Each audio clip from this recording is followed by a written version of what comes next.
noite, povo de Deus. Que a graça e a paz de nosso Senhor Jesus Cristo estejam com todos. Amém? Bem, como vocês já sabem, meu nome é Rosimeire. Me conhecem por Rose, mas meu nome é Rosimeire. Rosimeire Venceslau. E eu gosto muito do meu nome, porque é o nome do meu papai, que eu sinto muita saudade. Então, fazendo aqui uma homenagem ao Senhor Venceslau. Perto do Dia das Mães, mas eu lembrei do meu pai. É assim mesmo, né? É saudade.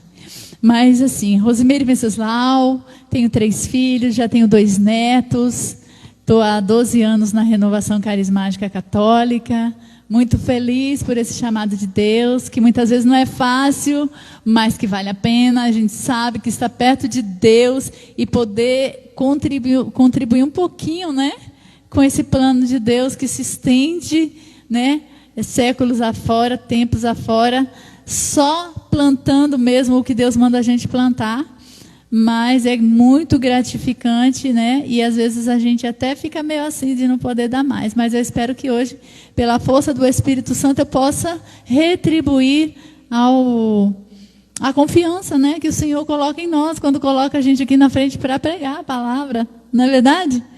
E hoje ele vem trazer um tema, talvez o tema mais complicado, né, do nosso seminário, já que nós começamos há 3, já estamos na 3ª noite, e a primeira noite, o Senhor Deus vem falar que nós precisamos ser terra boa, porque Ele é o semeador, Ele é aquele que traz a semente, que Ele traz a palavra, Ele traz a verdade e lança no nosso coração. Então nós devemos vir para este lugar e para todos os outros, quando formos chamados, com o coração já aberto para receber a palavra. Porque a partir daí, deste momento, ela vai gerar em nós frutos, e esses frutos também vão contribuir para que a semente se espalhe, não é verdade? Então, na segunda noite, foi pregado o amor de Deus, um amor inigualável, incomparável, um amor que tudo suporta, um amor que não dá para explicar. É o amor de Deus, é um amor ágape, é um amor incondicional. E hoje, nessa 3ª noite, veio falar sobre pecado e salvação. Nós sabemos que nós somos pecadores e que pelos pecados nós fomos afastados da graça de Deus. Rompemos, né? Ou quebramos uma aliança que tinha já sido fecundado desde a nossa formação. O Senhor Deus, Ele, a partir do seu haja, a partir da palavra proclamada, né? Ele fez todas as coisas. Ele só precisava dizer: haja luz, haja animais, haja terra, haja água, haja dia, haja noite. E tudo aconteceu, tudo se formou, mas conosco foi diferente. Conosco, seres humanos, pessoas humanas, homem e mulher, foi diferente. Porque o Senhor olhou, parou e falou: façamos. Ele não falou: haja um homem, nem haja uma mulher. Olha que carinho. Ele pensou direitinho: vou criar uma coisa especial, vou criar um ser especial, que possa ser igual, semelhante a nós. Então façamos o homem, né? Está lá em Gênesis capítulo 1, versículo 26. Façamos o homem a nossa imagem e semelhança. E quando eu estava estudando para pregar, eu descobri que é muito mais do que a aparência, é muito mais do que a imagem, é a semelhança. Sabe quando naqueles gestos, naquele modo de falar, naquele modo de pensar, naquele modo de agir, a gente fala: nossa, como esse menino parece com o pai? Nós fomos criados assim.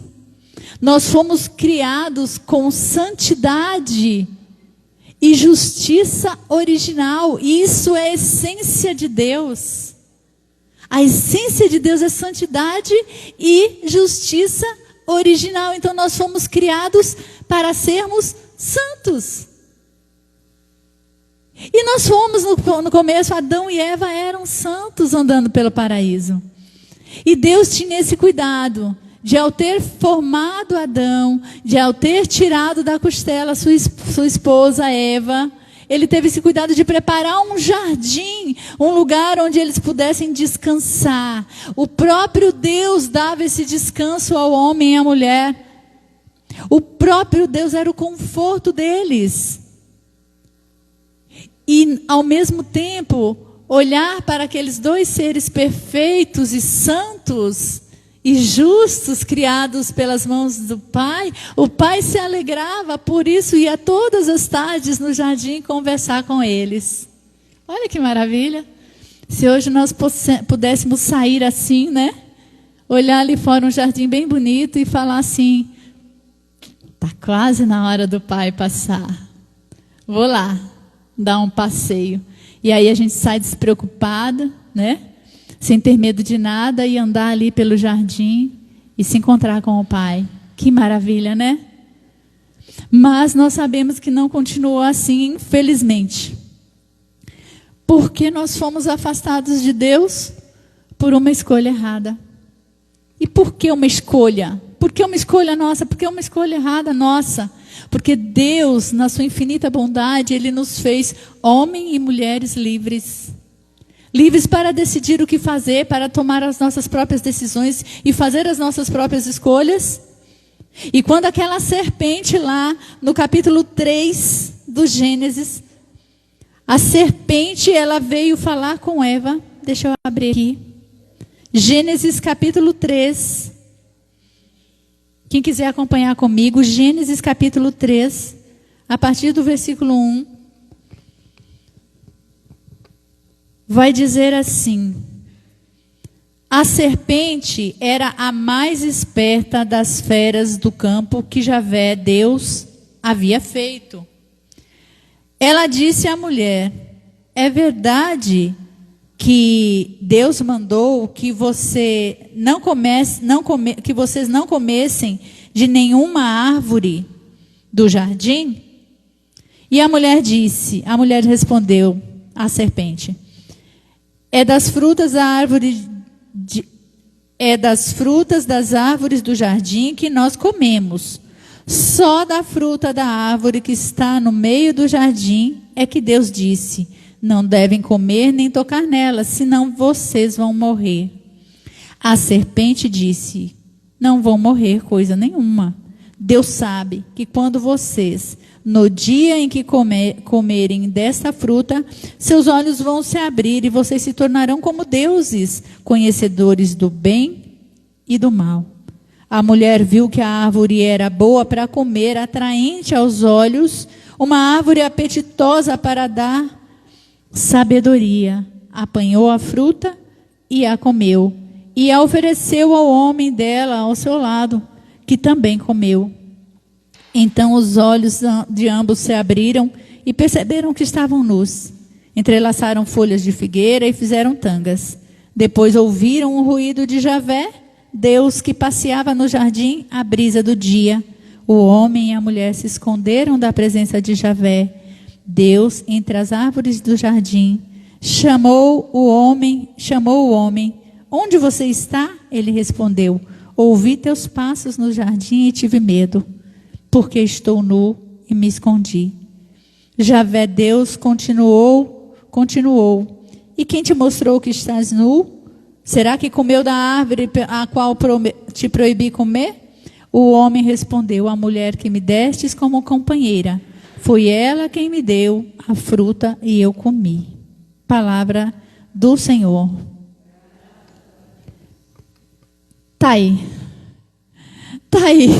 E nós sabemos que dessa escolha errada, por que foi uma escolha errada? Gente, a mulher nem conhecia nenhum bicho, mas conhecia Deus. E Deus passeava pelo jardim e conversava com eles. Porque de repente aparece uma bancando uma esperta para cima dela, dizendo: não, ele falou isso para vocês, mas ele está mentindo. Aí a mulher vai logo acreditar na serpente.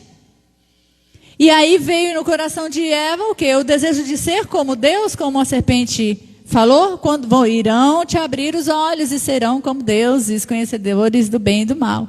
E veio a desgraça sobre nós, né? Neste momento em que uma escolha errada, né, usando o livre arbítrio de forma errada, Eva acabou prejudicando a humanidade inteira. A partir daí aconteceu o que Deus disse sobre os partos, que iriam sentir dores, sobre o fruto da terra, que agora Adão teria que trabalhar para comê-lo. Aconteceu o quê? Na família, na primeira família da face da terra, houve o quê? Um assassinato. A morte entrou na primeira família, através dos irmãos que se mataram. Inveja. A inveja tomou o coração de Caim, e Caim matou Abel. E aí veio essa maldição para o mundo inteiro, e dali para cá, daquele momento para cá, nós nos separamos. Eva pensou que seria uma morte física, mas não foi. O pecado atrai para nós a morte espiritual. E o pecado atrai com essa morte espiritual todos os tipos de males que possam vir na nossa vida. As doenças, né? A inveja, a ganância, tudo que é contra a vontade de Deus, né? O que é o pecado? O que é o pecado? Nós lutamos tanto contra o pecado, e o que é o pecado? Nós fomos criados, como eu disse, em estado de santidade e justiça, e isso é a essência de Deus. Mas ficamos desfigurados e privados da graça, porque com o pecado perdemos essa essência. Essa essência que estava em nós foi tirada, foi corrompida. Então, nós ficamos submetidos à ignorância e ao sofrimento e ao império da morte. Pois, como está escrito em Romanos capítulo 6, o salário do pecado é a morte. Mas o que é pecado? Santo Agostinho disse assim: o pecado é um ato ou um desejo contra a lei eterna. É uma ofensa a Deus que lesa a natureza do homem e atenta contra a solidariedade humana. Quer dizer, o pecado atenta primeiramente contra Deus, né? Ofende a Deus e depois ofende também o ser humano, o nosso irmão, o nosso próximo, aquele que está perto de nós, né? São Tomás de Aquino já diz assim: é um desejo gerado por uma necessidade física ou material. E é mesmo, né? A gente cede aos domínios, aos desejos da nossa carne e acabamos por viver fazendo a nossa própria vontade. A nossa, prevalece a nossa.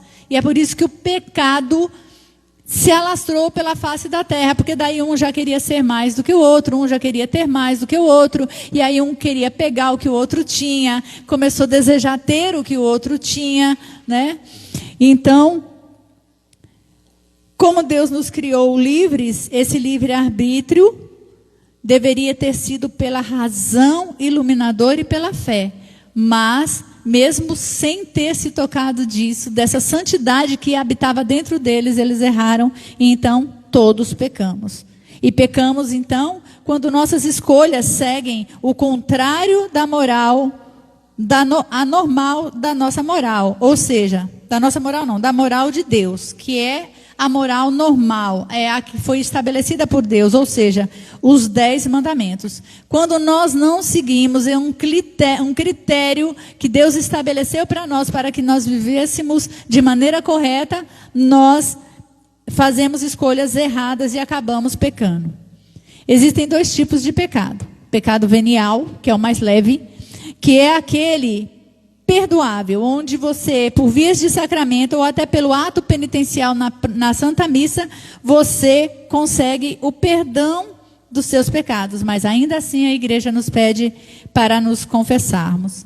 E existem os mortais, os pecados fortes, aquele da falta de moral que elimina a graça divina da nossa alma e rompe a nossa amizade com Deus. São os que contrariam os 10 mandamentos, como o adultério, a cobiça, a ganância, a desobediência, a luxúria, as mentiras.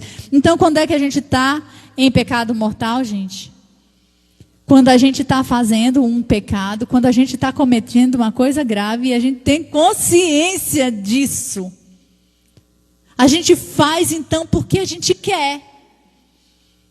Porque a gente está disposto a pagar o preço, porque tudo tem um preço e uma consequência. Mas aí, todo esse pecado, gente, trouxe muito lamento para a face da terra. Deus, ele ainda tentou por muitas vezes lavar, tirar o mal da terra, como fez com Noé. Noé, ele mandou avisar o povo que ele iria mandar o dilúvio, e veio o dilúvio e acabou com tanta gente, todo mundo morreu, só ficou a família de Noé, porque era uma família santa, uma família honesta. Mas mais uma vez, estava dentro de nós, porque nós temos o pecado original que veio daquele erro lá no jardim. O mal já estava em nós, então continuou. Ele assim mesmo, ele tentou com Abraão. Abraão se tornou o pai da fé, espalhou a palavra de Deus e fez muitos milagres e prodígios. E assim nós podemos voltar para Deus. Mas mesmo assim não deu certo com Abraão, né? E aí Deus tentou mais uma vez, mandou para o Egito para que libertasse o povo, para que trouxesse o povo de volta. Dessa vez, Deus queria colocar o seu povo, Israel, numa terra que manasse leite e mel. Conduziu o povo pelo deserto, orientou Moisés, instituiu o decálogo, que é os 10 mandamentos, para que vivêssemos em santidade. Mesmo assim, não deu. O povo ainda se corrompeu. Em meio a tantos prodígios, milagres, sinais que Deus manifestava no deserto, era água de pedra, era pão do céu, era codornizes, o povo ainda desacreditou que Deus ia libertar esse povo. E aí, como o povo estava muito corrompido, o Senhor pediu a Moisés que fizesse naquele meio daquele deserto um tabernáculo onde ele pudesse habitar no meio do povo. Olha que Deus maravilhoso, querendo se aproximar de nós. Então ele instituiu a propiciação, que era a oferta do cordeiro sem mancha. E então aquele que se arrependesse dos seus pecados, oferecia um cordeiro sem mancha. E ali dentro daquele tabernáculo, onde era separado o lugar da oferenda, da oferta, da incensão, do Santo dos Santos, onde tinha um véu que separava, porque no Santo dos Santos só entravam os sacerdotes. Então ali o sacerdote recebia aquele cordeiro, porque o pecador estava arrependido. E ele recebia aquele cordeiro e ele sacrificava aquele cordeiro, e com o sangue ele entrava então no Santo dos Santos, onde tinha a Arca da Aliança, com a vara de Arão, com o cajado de Moisés, com as tábuas da lei, e ele aspergia todo o sangue daquele cordeiro sem mancha, para que fossem apagados os pecados. Mas aí então a gente pode notar que só eram perdoados aqueles que reconheciam as suas faltas, e aqueles que estavam se santificando, que já estavam voltando para Deus, então eles estavam fazendo as oferendas. Mas Deus falou assim, olha, acho que Deus falou, não está dando certo. Não está dando certo, eu já tentei de tudo. Mas existe um jeito. E qual é o jeito? Então eu vou continuar aqui. Daqui a pouco eu vou perguntar de novo, tá? Vou perguntar de novo. Deus do mais alto dos céus, olhando para eles e vendo que o sangue dos animais já não estavam sendo suficientes para aplacar a ira do inimigo, que agora já estava torrando os filhos de Deus no carvão. Já estava pintando e bordando com a raça humana, já estava rindo da nossa cara. Por quê? Porque a gente estava já por aqui de pecado e ninguém reconhecia mais. Estávamos totalmente afastados de Deus. Mesmo com toda a história do povo de Israel já sendo contada pelos profetas, pelos anciãos, pela gente do povo, agora Deus queria fazer algo que fosse definitivo. Então ele fez o quê?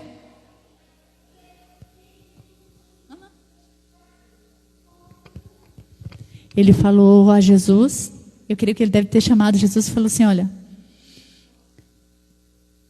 não está dando certo os cordeirinhos mais. E agora, como é que a gente faz? Já mandei profetas, já mandei tanta gente, né? Já tentei de tudo, mas agora eu gostaria de mandar você. Com certeza, Jesus falou assim, tá bom, né? Então eu vou lá. E aí, como é que vai ser? Porque eu sou Deus, né? Eu sou Deus e eu tenho que descer na terra como Deus. Como é que vai ser isso? Mas Deus já tinha um plano maravilhoso e Jesus já tinha consciência disso. A gente fala essas histórias para ilustrar, né? Para pensar, para imaginar como é aquele aconchego de pai e filho que se amam e que se comprometem um com o outro, porque todos eles formam um só Deus, um Deus trinitário que nos ama imensamente. Então, naquele plano de Deus, Jesus disse que viria. Ele aceitou a proposta do Pai para vir para ser o Cordeiro sem mancha. Dessa vez ele iria ser o Cordeiro. Por que ele deveria vir e ser o Cordeiro, já que tantos cordeiros já estavam sendo sacrificados? Porque ele era homem, ele iria ser homem, iria estar na natureza humana e iria ser ao mesmo tempo filho de Deus. Então aqui fala,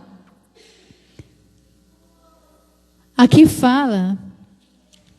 mesmo, que na plenitude dos tempos quis Deus realizar uma união hipostática. Já ouviram falar da união hipostática de Deus? É a natureza humana e a divina juntas. Então Deus mandou Gabriel. Gabriel veio e falou com essa mulher. Essa mulher não pensou duas vezes e disse sim, eu estou pronta.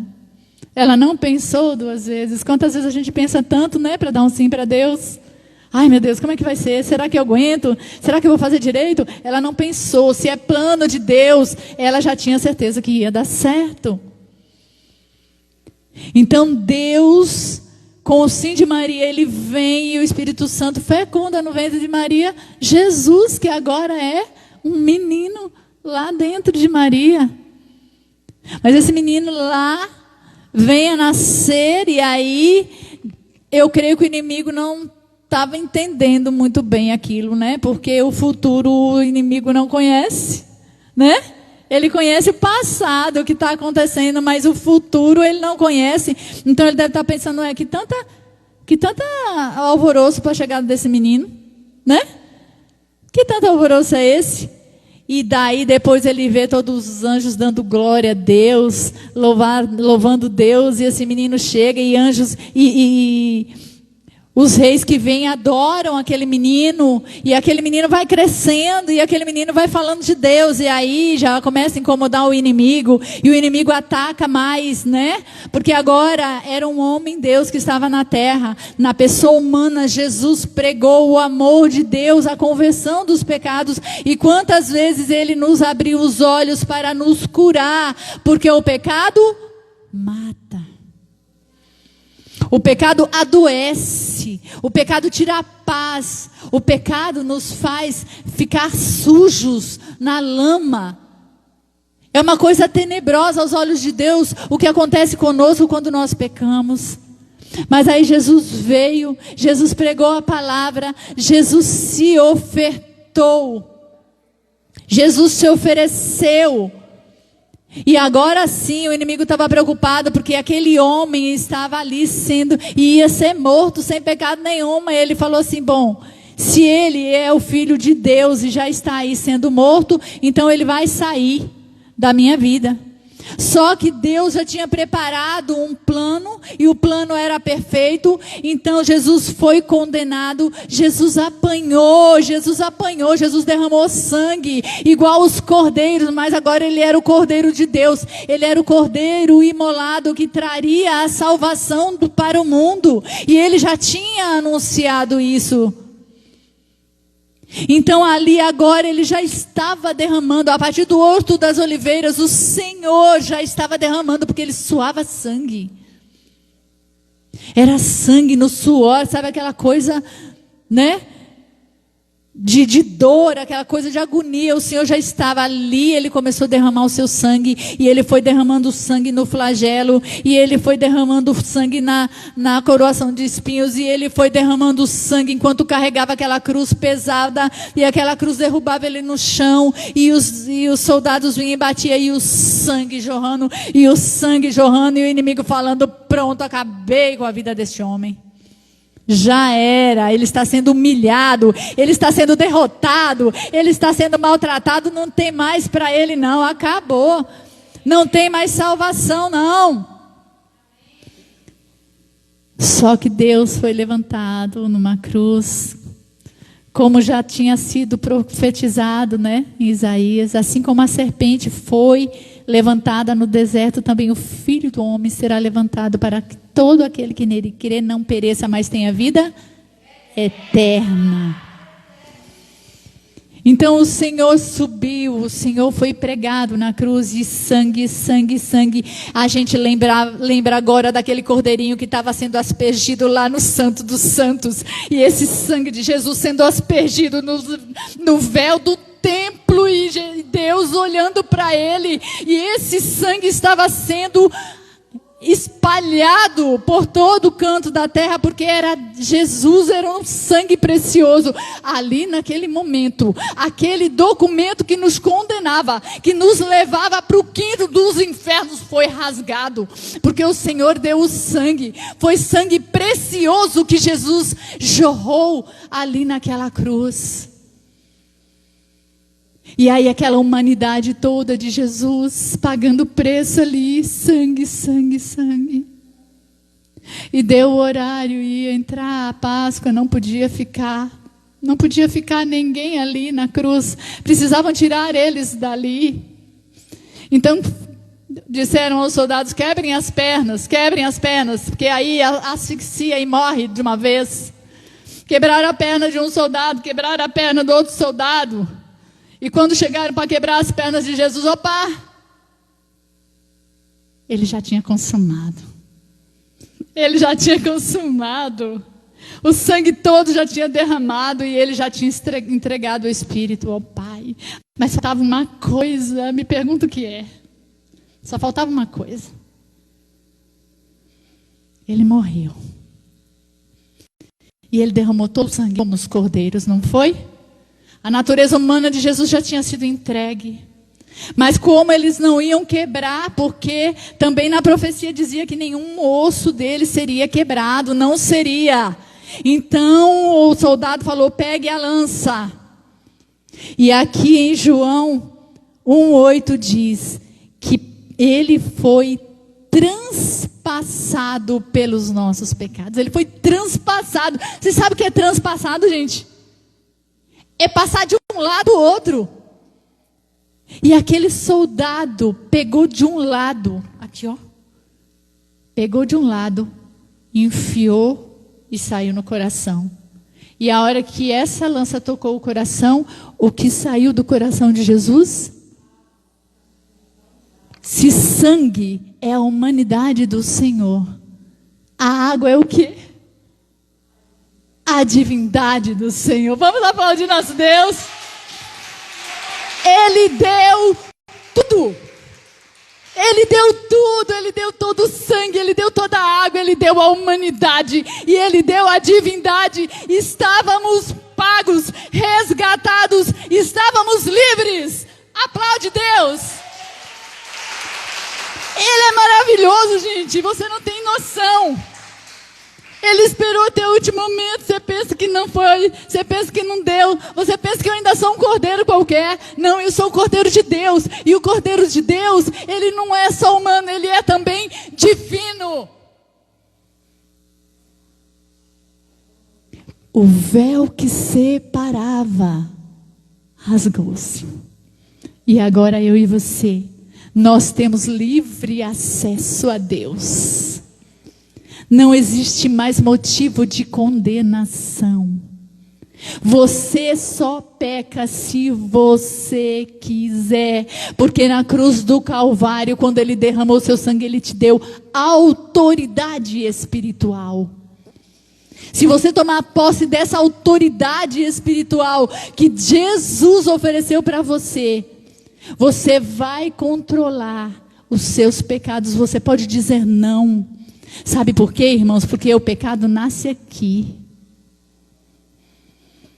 Quando ele nasce aqui, você está maquinando. Se ele descer aqui, ele está pronto para ser executado. Mas se você tiver com ele aqui, você dizer não em nome de Jesus, já era. Jesus deu autoridade espiritual, sabe sobre quem? Sobre os demônios. Então, por favor, não converse com o demônio, não. Quando você tiver um problema, quando você quiser resolver alguma coisa, você vai até Jesus. Você dobra o seu joelho, você fala com ele. Se for possível, você vai até um sacrário. Na nossa igreja nós temos Jesus vivo.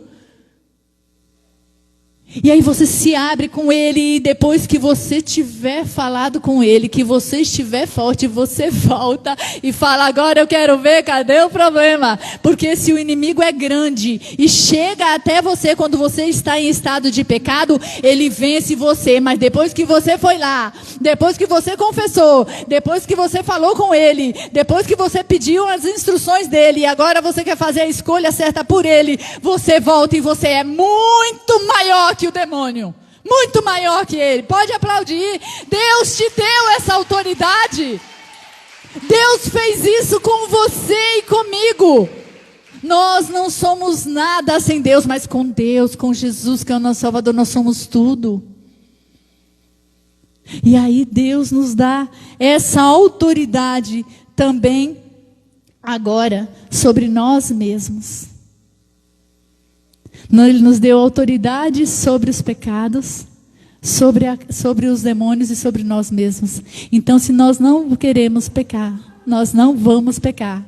Porque nós não vamos atender primeiramente os desejos da nossa carne. Ah, mas eu faço isso porque eu sou assim mesmo. Não é, não. Ah, mas não tem jeito, já tentei parar de fazer isso, mas eu não consigo. Ué? E o sacrifício lá foi em vão? E a autoridade que Deus te deu?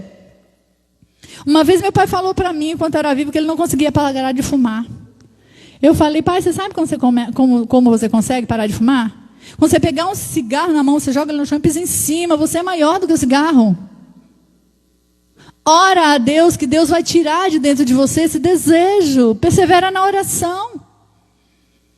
E meu pai não conseguiu, meu pai foi fraco, gente. Meu pai morreu com câncer no pulmão, por conta do cigarro. Mas Deus disse para nós, que nós temos, tudo nós podemos. A palavra de Deus diz que tudo nós podemos em Cristo que nos fortalece. Agora eu vou dizer para você, o sangue de Jesus derramado na cruz tem o poder de nos libertar, de nos curar e de nos salvar. O sangue de Jesus cura, salva e liberta. Ficou claro? Vocês vão esquecer isso? Vocês não podem esquecer isso, porque isso é a essência da nossa vida. É vida nova que Deus quer nos dar. É vida nova que o Senhor quer colocar em nossas mãos, quer que a gente experimente. Ele quer que a gente experimente já aqui na terra o que nós vamos viver no céu. Vida plena. Gente, o véu rasgou. O véu rasgou, agora não precisa matar a cordeirinha, porque o cordeiro celestial, o cordeiro de Deus já foi imolado. Nós vivemos isso na Páscoa e nós devemos viver isso toda a vida. Que nossa vida seja uma eterna Páscoa. Que nós possamos o tempo todo glorificar o Cordeiro Santo de Deus imolado. Nós estamos na missa todos os domingos, não é? E sábados agora aqui também. E nós esquecemos disso. A gente tem que viver isso com mais intensidade. Esse sacrifício que se renova no altar. É porque Deus falou, quem come da minha carne e bebe do meu sangue, viverá eternamente. E como que a gente ia beber da carne dele, beber do sangue dele e comer a carne dele, se ele não estivesse aqui se dando para nós no altar? É o mistério da nossa fé, não é? Toda vez que se come deste pão, Toda vez que se bebe deste vinho, se renova a paixão de Jesus Cristo e se fica esperando a sua volta. Amém? Vamos ficar de pé? Eu queria cantar uma musiquinha para vocês e gostaria que vocês orassem comigo cantando essa música. Eu achei ela tão linda e tem tudo a ver com o que nós acreditamos, com o que nós desejamos, com o que nós precisamos.